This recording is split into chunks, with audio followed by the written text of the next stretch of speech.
l'univers de l'airsoft, le style Modern Warfare est omniprésent. Le style Deuxième Guerre mondiale, VV2, est un petit peu moins représenté mais évolue d'année en année.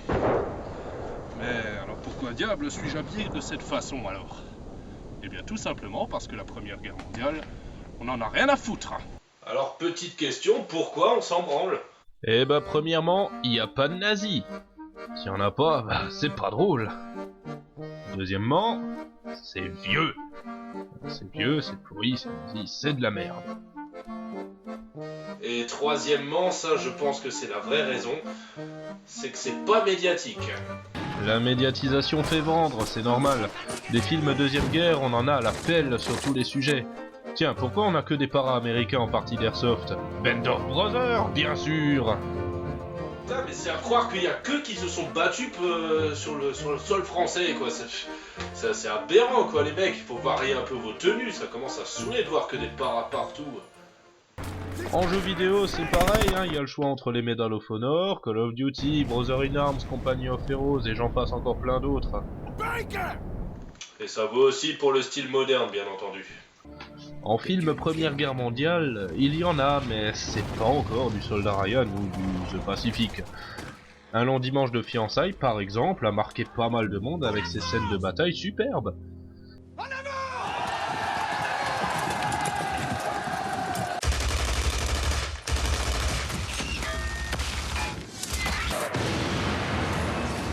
Sinon, en jeu vidéo, c'est encore pire, parce que à part Necrovision, il y a 3 fois rien. On a éventuellement quelques jeux de plateforme, mais ça n'a rien d'exceptionnel.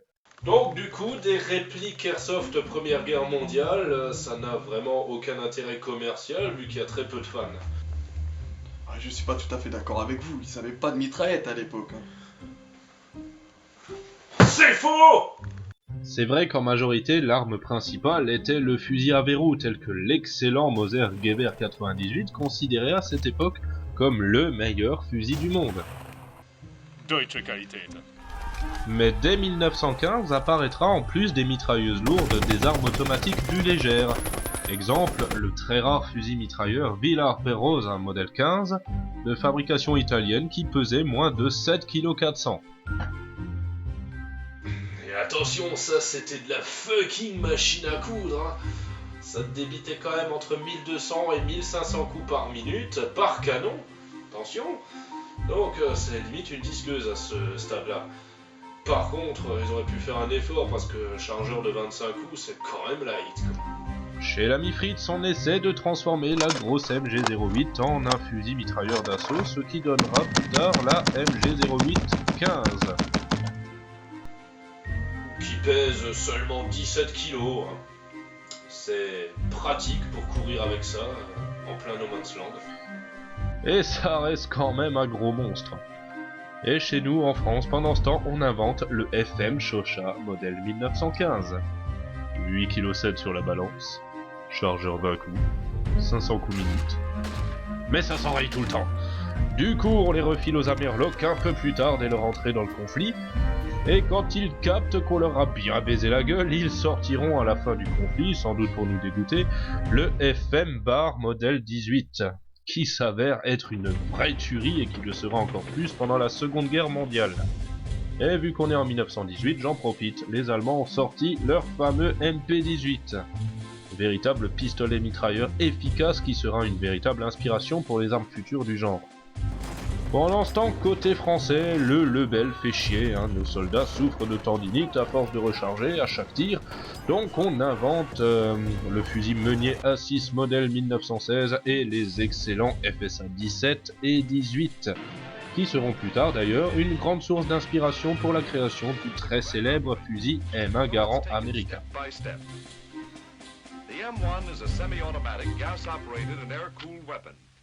Alors vous voyez, il y a du matos. Mais en version Airsoft, y a pas foule, hein, à part les séries de pistolet Luger, Mauser C96 ou Colt 1911, c'est vrai qu'on a très rapidement fait le tour, je dirais même que c'est très pauvre. Et encore, si éventuellement ces répliques existent en modèle Airsoft, c'est parce qu'elles ont servi pendant la Seconde Guerre mondiale, hein. Faut pas rêver, hein. en machine gun, action bolt ou SMG, mais c'est mort, il y a que dalle. Je dirais même qu'on peut tranquillement aller se faire profond, quoi.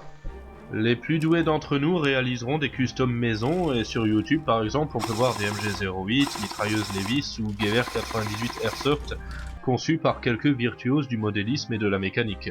Mais pour les gars comme moi qui savent rien faire, c'est un Shosha modèle 1915 Airsoft. Il reste peu d'alternatives. On peut par exemple se faire une mini carabine CQB à partir d'un Luger artillerie à canon long avec la crosse en bois plus le chargeur escargot, ça peut être fun.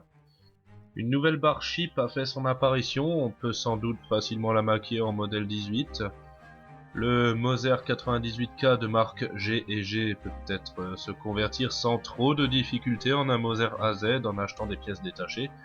Faudrait essayer ça, tiens. Autrement, il reste toujours le Moser M712, successeur du Moser C96, qui se ressemble comme deux gouttes d'eau. J'en possède un de la marque Maruchin, c'est du full plastoc premier choix, culasse fixe. La classe! Mais en contrepartie, j'ai des beaux marquages RS un petit peu partout, et une visée fantastique avec une mire de traviole au bout du canon.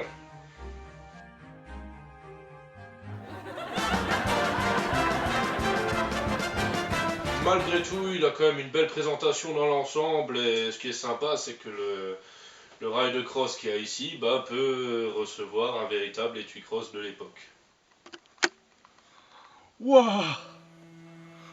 Réplique à gaz avec une autonomie acceptable, chargeur de 13 billes et une portée de tir de ouf! Alors ça, c'est de la réplique de poing longue portée. Hop-up inexistant, ça c'est con, donc les billes montent assez vite une fois sorties du canon, c'est dommage. Bon, après, grâce à la hausse graduée, peut-être qu'on peut réajuster le tir, mais il faut déjà que ça soit efficace. Malgré tout, j'adore cette réplique. Quoi? Pour une fois que chez Maruchin, ils font un truc jouable. Mais par contre, cette réplique a quand même un petit problème de taille. Voilà, un peu toutes, c'est pas forcément celui-là en particulier. Mais, devinez ce que c'est? Le chargeur! Je vais mettre 5 balles tout de suite dans le chargeur. Donc le chargeur a une capacité de 16 coups. Le chargeur! Alors, le chargeur, il n'est pas immortel, votre truc, il va bien crever un jour. Pour trouver des chargeurs de rechange pour Moser modèle 712 de chez Maruchin calibre 6 mm, vous allez en chier parce qu'en France ça tient du miracle. À moins de commander direct sur le site officiel de Maruchin. Bon, d'habitude c'est les joints qui sont foutus, donc ça peut peut-être se bricoler, mais parfois c'est pas toujours possible.